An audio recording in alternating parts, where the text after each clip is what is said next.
Hey y'all, this is Chef Arlisha, owner of Better Than Your Mama's at Better Than Your Mama's Kitchen at Chef Leisha B, and you are now tuned in to the SpeakUp podcast with Vernisa and Jen. Hello everyone, my name is Vernisa. Hey y'all, this is Jen. And this is our podcast, Speak Up. What's up, Jen? Hey girl. How are you? I'm good. How are you? I'm good. Glad that we made it to episode 29. 29, 2-9, you know, like February 9, like my birthday. Oh, it's coming up, Aquarius season. Hey. For those of you that don't know, me and Jen are best friends, and we created this podcast to use our voices to motivate people to overcome life's challenges through self-love and respect. Absolutely. Self-love and respect are two things that are very important to us. Yes, I completely agree. So Jen, what is our title today? Our title today is called More Love, Less Pressure. Oh, I like that. I wonder what that's references to. I promise y'all it's nothing kinky, nothing sexual. The complete opposite, Complete opposite. Actually, so the theme of this episode is going off of, like, you know, growing up fast within, you know, the family circles and the dynamics and the expectations. So we're basically talking about how, like, you know, me and Jen were both the oldest, so it's like we experienced a lot of pressure growing up, you know, like having to grow up fast, you know, setting an example for our siblings and things like that. So we just really want to debunk, like, some of the struggles that we went through growing up with this and how, like, you know, just we use it as a way to move forward within our lives. Mm-hmm. Yeah, definitely. So, you know, that's pretty much why we're talking about this. I feel like a lot of our listeners can probably relate.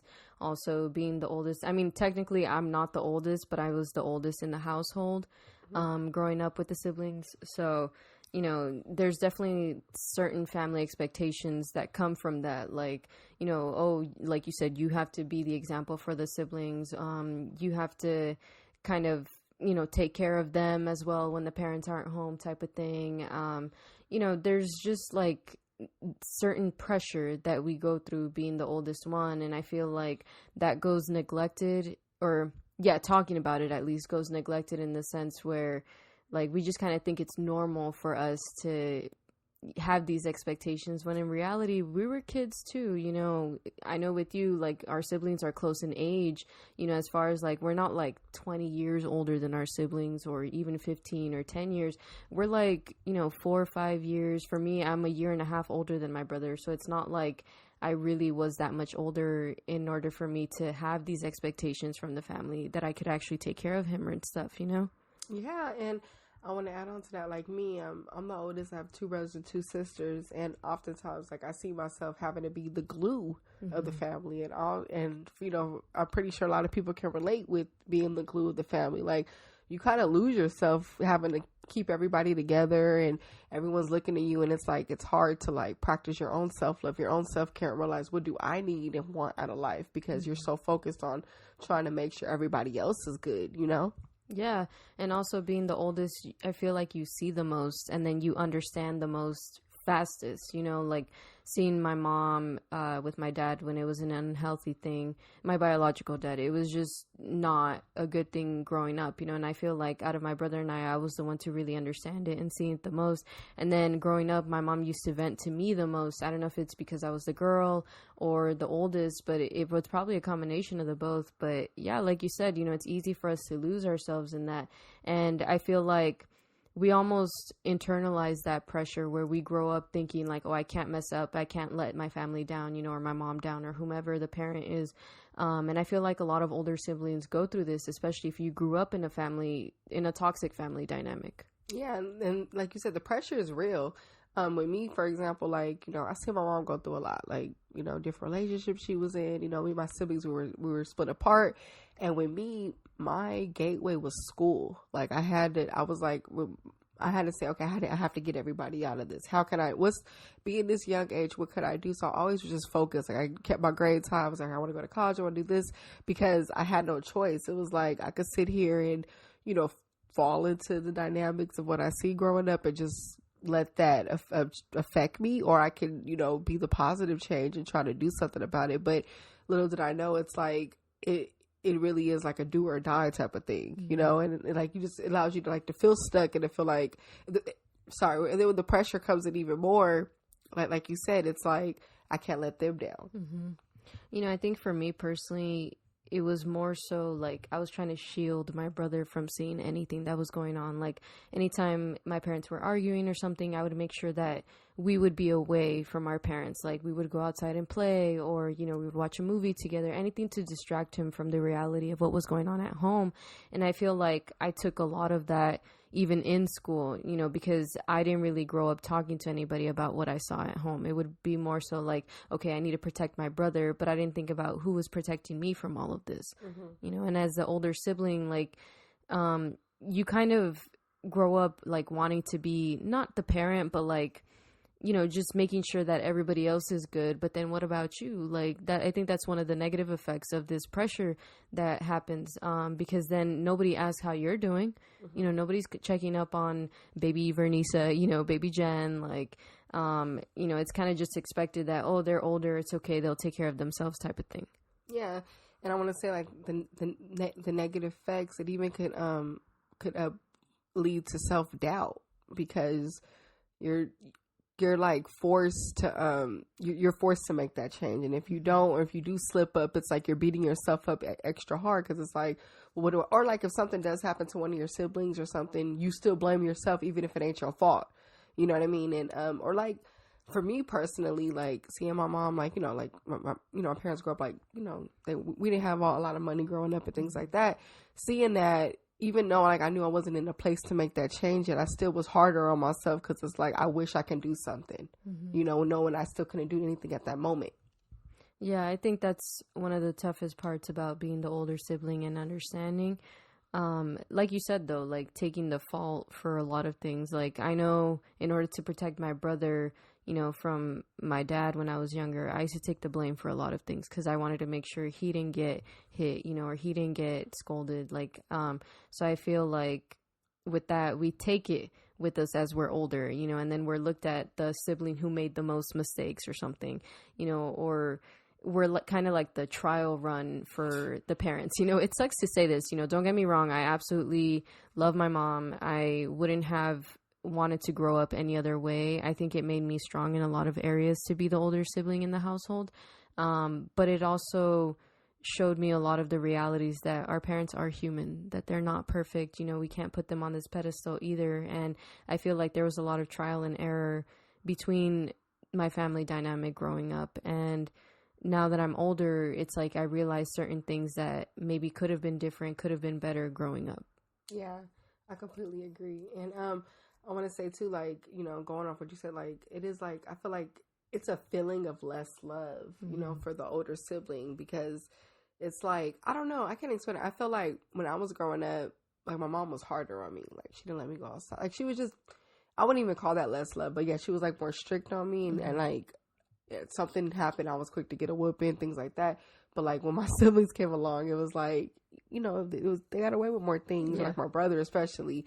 And it's like, well, what was the difference? Like why, you know, he didn't get that same treatment. You know what I mean? Like how, like when the other kids came, it was just more, you know, and it's like, we were so pushed to be like, we got to be this certain way. We got to, you know what I mean? But like when it gets to the other kids, it's like, okay, well, they messed up. It's okay. But when you got that, you slipped on a grade, it was a problem. That's so true. I don't know if you've seen, I think it's the care.com commercial where it's like saying first child, and then the mom's like running like a background check and, you know, fingerprints and all this stuff on the babysitter because it's her first child. She wants to make sure that, you know, her baby's protected and stuff. But then the second child, it's like, you know, the babysitter shows up with like piercings and tattoos and stuff, and the mom's more lenient on what she's looking for in a babysitter. I feel like the same kind of applies as far as like the expectations, you know, with the first sibling or the older sibling. It's like, yep, you can't mess up on your grades, you know, all these strict rules and stuff. Yeah. And I feel like because we're girls, or we were girls, now we're women, we got a lot of that. Like I remember repeatedly, you know, once my stepdad came into the picture, it was like, you better not get pregnant, you know, you better not do this, you know, don't be having too many boyfriends, or, you know, too many friends who are guys in general, like stuff like that, especially coming from a Latino background. Like, you know, my parents were very strict on me as far as that goes. Like I couldn't sleep over at friends' houses or anything, but yet my brother could, you know, sleep over at a friend's house 2 nights in a row and it wasn't a problem. So it's like, the double standards kind of affected us in that way too. And I feel like that led to us seeing less love from our parents. And like you said, though, maybe not less love, but just, not feeling it as much as our siblings did. Yeah, and I feel like also being the oldest child, I feel like the parents are it's easier for them to take out like what they did when they were younger onto you, because like, come on, our parents had their days when they did what they did. So I think when they finally have a kid, it's like, my child ain't doing, and it's like, and I think we just get the wrath of that. You know what I mean? And it makes it worse than what it is. And then it's like when other kids come, it's like, okay, like whatever. But I think that's why we were pressed on harder. You know what I mean? And I just feel like this whole thing, like, it just pushed us to grow up faster. Like I said, seeing what I seen growing up and stuff, like, I was forced to step on. Like, my mom had to work long hours. Like you said, watching the kids, I remember having to, like, feed them, make sure they're in bed, things like that, and just do what I had to do to make sure my mom was good and stuff. But at the same time, it's like, there's parts of like my childhood I didn't get to enjoy, because like those years I was supposed to be a teenager and stuff. It's like, part of it was like half a parent at the same time. You know what I mean? So it's like, I feel like stuff like having that in me followed me as I was older, because it's like, you're no longer seen as a kid anymore, even though I technically was still a kid. Yeah, that makes a lot of sense, actually. I think for me, it was kind of like, okay, now that I'm older, my brother can take care of himself, but I also learned how to take care of myself from a very young age, that I didn't tell my parents a lot of the things that I was doing. Like, I didn't tell my mom I was in band, or doing musicals, or, going to soccer practice, things like that, because I just felt like there was no point, like nobody really cared to come see me or anything. So I feel like a lot of my successes, or, even things that I was passionate about, I couldn't share with my parents at that time, because I was already doing my own thing. In my head, I was so independent, and I had been so independent for so long that it was just like, okay, it's my life, and I feel like as a 13, 14-year-old, you shouldn't do that. You should be able to still share with your parents and stuff. And again, that was my choice. I could have shared with my parents more, but it was already that mentality of like, Jen, just, you got you, take care of yourself and keep going, And it's crazy because it's like when you are like breaking the cycle and doing things, it kind of is, you're kind of alone doing it, because it's like related to school and stuff. I couldn't really go to my parents for help on my homework, because I'm already doing things, I was already breaking the cycle, like doing things that like my parents haven't done before and stuff. So it's like you kind of had to figure it out on your own, like doing my college apps. I had to figure out how to get it in, things like that. And it's like also too, I feel like when you're breaking the cycle, you're questioned a lot. You're like, well, why are you doing it? Like, people don't understand when you want to make a spontaneous move, go to a different state, do something different, because it's like you're going against the grain. When you are setting those boundaries, you are trying to be in healthier relationships, create healthier relationships. Everyone in the family is looking at you crazy because the trauma and the toxic cycles are so normalized. Yeah, no, that's very true, actually. And then also, like you said, because you're doing things that are so different from everybody, and being seen as that glue to change things or hold a family together, it's like you're kind of on this pedestal. It's an invisible pedestal, of course, but it's like you see it as like, you can't let your family down. You see it as like, well, I made it this far independently. I did well in school. Now it's time to apply for college. So it's like, I really can't let my parents down. I remember when I was applying for college, I was like, yes, like I graduated high school. I didn't get pregnant, and I've made it this far. It's like little pressure milestones that I was checking off on my list, like, okay, my mom always wanted me to go to college, so let me go to college, and once I graduated college, it was like, bam, like another milestone. And I feel like it's been really hard to get rid of being like feeling like on that pedestal, because even now I'm still looked at as the one in the family to try and break the cycle, try and liberate us from the traumas and, the debt and all that stuff. Yeah. So it's like you said, it's normalized almost in the sense of us feeling this way, but it's not normal, and then looking back, I realized I didn't really have a childhood where I could just enjoy making mistakes, crying, throwing tantrums and stuff. I always had to be that kid who was obedient. Yeah. And looking back at the college that we went to, like a lot of people, like their parents paid for their school, or, they were there. Yeah. They had that money to fall back on. And it's like, I'm here, I'm still helping my parents, you know, while I'm in school and doing things like that. So it's like a different type of grind. I feel like, you know, both of us had to have being in school, you know what I mean? Because it's like, you know, I'm not just doing this for me. I can't just take this opportunity for granted, you know what I mean? Yeah. And I feel like it allows you to grow up faster, because it's like, I mean, think about it. When you look at people who were in school and stuff like that, like when their parents are basically taking care of them while they're getting through school and stuff, that's supposed to honestly be how it's supposed to be, you know, like your parent. But when you're growing up faster, when you already learning how to take care of your parents at a young age, you know, and it could be very challenging. Like, I'm not like knocking where I came from and things like that, but it was something that I had to wake up to and like, well, okay, keep going, because you want to be able to impact your family more and help, you know, do what you can as you get more successful. And I guess that's like one of the blessings in disguise of growing up like this, where it's like, we know we can be that change. We know we can do something different for our families and bring them out of all these, you know, generational cycles that we come from. So, of course, like, I think us having that struggle of having to maintain ourselves during college years, you know, like, it really prepared us for what is to come, you know, and it helped keep us with that tunnel vision of like, okay, I have no other choice but to keep going. Like, I remember once I finally graduated college, it's like, all right, you know, this is my chance. Like, I'm going to start making a difference and stuff. That's why I've always been so focused on studies and just my future, because I know what I want for my family. I know I want to take them out of this struggle, but then I was forgetting to take care of myself for a lot of that, you know, time. Like, I feel like in college, because I was forced to be alone, you know, obviously I met you, you know, but like, I did a lot of self-reflection, you know, so I had to learn how to navigate life being independent, but also just realizing when I do need help. Because I remember when I first got to college, like, I had a breakdown where it was a moment where it's like, I didn't want to be in college. You know, I almost dropped out and everything. And I remember at that moment, I called my dad and I told him the situation, and he was like, you know, whatever your decision is, I'm going to support you, but just know when you get back home, you have to get a job. And I think that was like my wake up call, where it's like, I've made it this far. I can't disappoint my family. You know, I've already applied. I'm 6 hours away from them, you know, like, I have to just keep going. So in a way, that pressure has helped, because it like snapped me back to reality to actually finish college. Yeah, and you doing what you got to do, because you know why you're doing what you're doing. I often like to, you know, there's this, I mean, I've told you this before, the imagery of like, what I say breaking the cycle is like, it's literally like, you know, you put your tile on the floor, you know, with a certain design and that your family has created. And you're literally, when you're breaking a cycle, you're literally painting your own design. And it's hard because you have to get your own colors, your own design down, and you're doing it by yourself and figuring out yourself. And everyone's looking at you like, why are you changing the, you know, the tile dynamics on the floor? But you decide to make it prettier and stronger. But it is a lonely road while you're doing it, you know, and I think it's just very important to understand, like you said, why you're doing it and keeping that tunnel vision, not letting anything get to you, you know.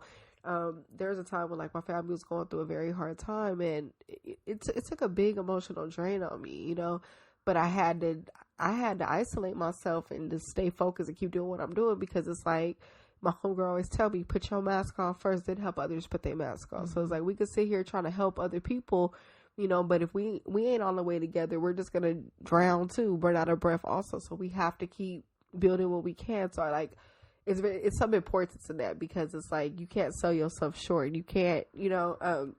There was also like a recent time with my family where I had to realize my body and mind called out for help for myself, to where like, okay, shut off, literally completely shut the switch and take care of you first and see what you need, because it's just healthy to have those boundaries and know when it's okay to tell people no, including family. Yeah. I think honestly, you should have some of the most boundaries with family, because you're so comfortable, you know, there's a different level to family dynamics that sometimes we take for granted. We may cross the line, excuse me. So we forget that we need us. You know, you need you every single day in order for you to make that change, in order for you to even be there for yourself, you know. So when the family is just becoming too much, and you really can't take it, and it's showing physically and emotionally, mentally, you need to step back. You know, I've done that a few times also, where it's like, there's just too much going on at home and I can't do it no more. you know, at least for that moment, we can't always be that rock, that glue. That's not our job. It's not. You know, like even our parents, it's not their job necessarily to hold it all together. It's as a family, we all need to come together. That's why we're under the same roof, sharing the same, you know, problems and struggles. But it's not all up to one person. And I feel like as the older sibling and growing up fast, we forget about that. Yeah, we definitely do, because like we spend our life serving others. You know, one of my biggest things in life that I live by is just really wanting to be a great role model for my siblings. But it's like, what cost is that? You know, I had to really sit down and reflect, like, I have to be in my right mind. I have to be completely right within so I can lead by example and do all that. But I can't do that if I'm, you know, pulling myself apart trying to please everybody. You know what I mean? So it's like, when I get that time to charge up, find out what I want and build, then I can be the reflection of that. But it takes that inner work, you know, apart from everybody to do that. Because I'm gonna be real, when you are the glue in the family, you're the kind one, you're the one everyone could call, you're the one helping people with, you know, with their bills and things like that. People sometimes take that for granted, including family, because it's like, oh, Jen's always there, Nini's all, you know, Vernice is always there, you know, I could call, you know, and it's like, it could turn to mental abuse after a while, because it's like, and then when that one or two times you do say no, all of a sudden, what's wrong with you? Why aren't you? And that's when it becomes toxic. You're never there, and you know, and the worst is when you do a lot for people and they don't appreciate it, and then you know, you finally say no, and then it's like you never did anything, and it's like, you know, you shouldn't have to remind people in your family everything that you have done for them. You know, it should be healthy boundaries where you respect. What I had to learn is respect, and how important it is for people in my family to respect me, you know, and honestly, it was the best decision I ever made, was really just to pick myself and, you know, make people understand, like, you know, make people understand that I can distance myself and be okay with that. Yeah. And, you know, my time is worthy, and for people to appreciate my presence.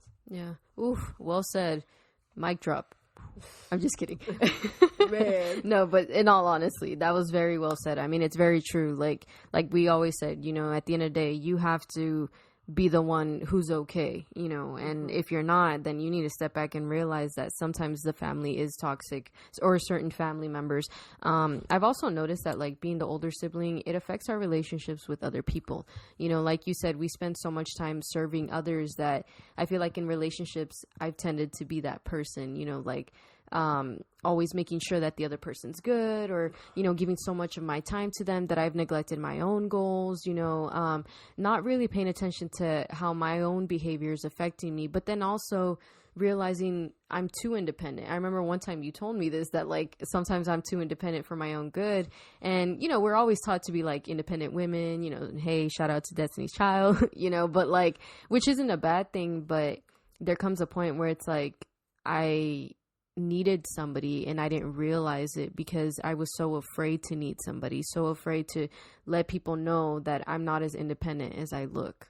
Yeah, because it's just, I feel like it's just a part of the survival mode that you naturally have in you. It's like, okay, I'm all like, who ain't got me? I got me.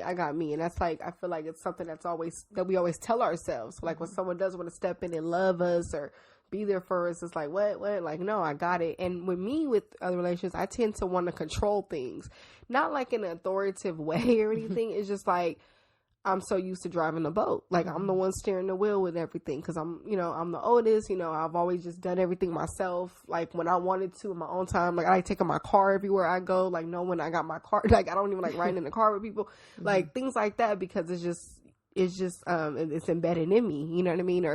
Or like, I'm so used to, like, being the motivator of my family, trying to, you know, speak motivation into people. So like I would catch myself like when dealing with certain men, I'm the one trying to uplift them and stuff, and it's like I need that too. I need someone who I want to learn from somebody, you know. I'm so used to teaching, but I need to learn how to be a student too and learn or deal with a person who's giving me value versus me just being the value. Yeah, that's true. You know, now that you mention this, like without even realizing, I've stepped into a role of serving others, even in my job, you know, like as being in the social services industry, like you're constantly seeing how you can serve other people and help counsel them and, you know, just be there for them at all times. And you have to be that rock, like making sure you're good, you're in the right headspace no matter what is going on. And I feel like the same has been applied to the relationships that I've had. Like I've been the counselor, I've been the mediator, you know, making sure that even though the argument is between us, I still have to be that third neutral person at the same time. So it's like I'm almost split between,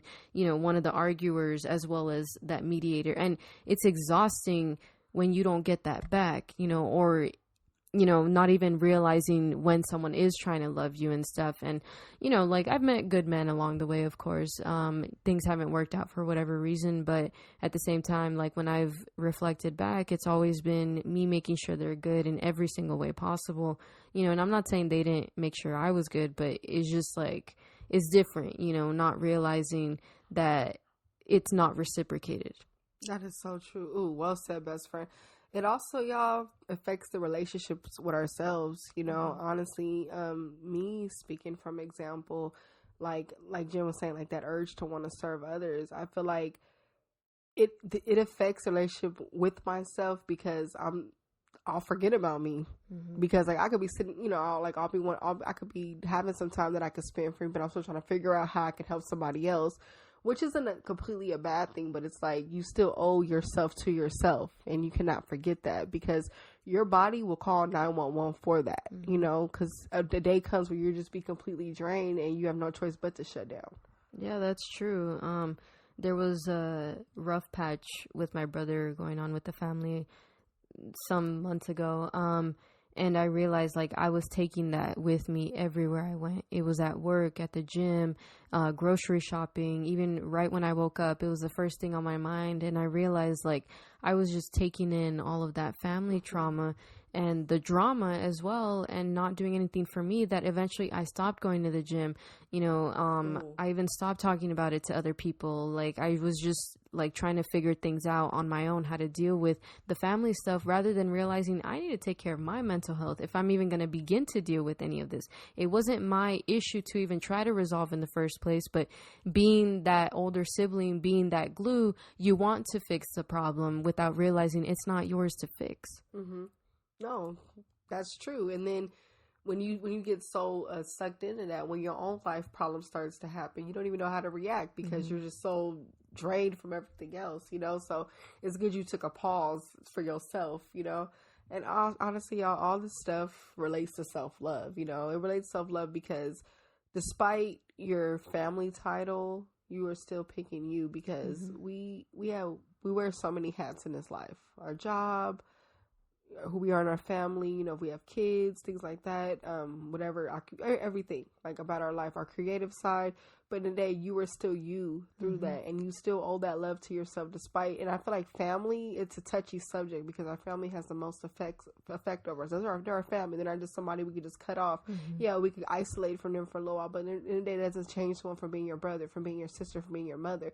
So you still have to love them and learn. And sometimes you have to learn how to love from afar, but you have to remember it's essential though to give yourself the love that you need so you can be the best version of you as that family member. Exactly, that servitude that you're willing to give to your family, give it to yourself first, because you need to wake up every single day in order for you to continue being, you know, the one to change things or being there for your family in general. You know, your heart continues to beat even as you sleep, and it makes sure you wake up every single morning. So the fact that your heart hasn't given up on you, you can't give up on you. You know, every single family member of yours has a heart of their own, so they need to continue fighting for themselves. It's not all up to you. We ain't the savers of the family. You know, that's not our job. Our only job is to save ourselves every single day. And if it's becoming too much, take a step back. It's okay to have those boundaries with family. Sometimes it is too much. We just need to say, you know what, I'm out for a little bit. I need to take care of me. Yeah.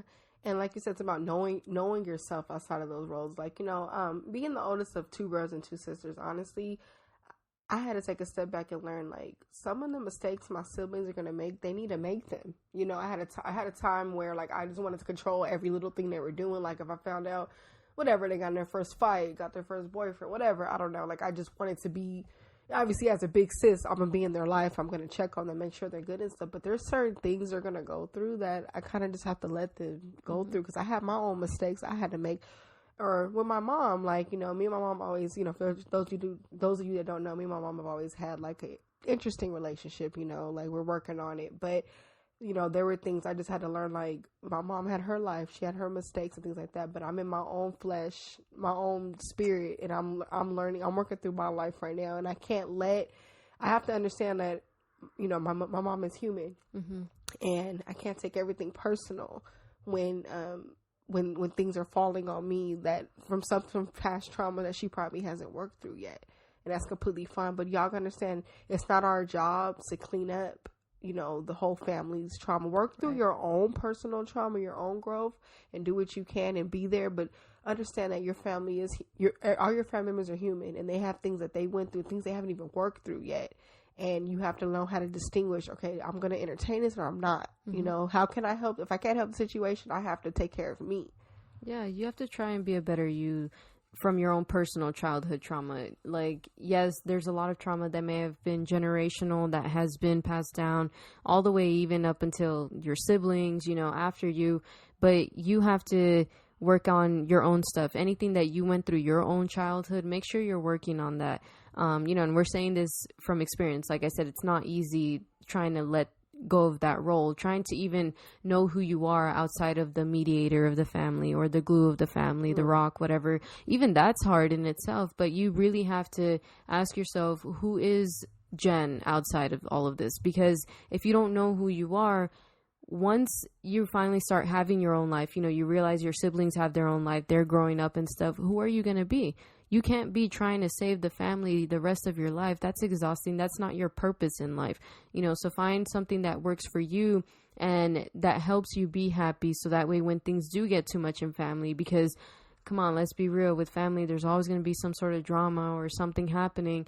When you find your purpose, you can dive into that a little bit more and realize that, yes, this is going on in my family, but it's not everything. It's not overtaking my entire life. And I want to add on, if you're the oldest, don't beat yourself up off of mistakes. And that you have your own road that you're doing, and it's okay. You're going to have falls and pits on the process. If you're the youngest, and, you know, like, if you're the youngest and you're going, and if you feel like you're the failure of the family, you're the one who's going, don't even let that affect you either.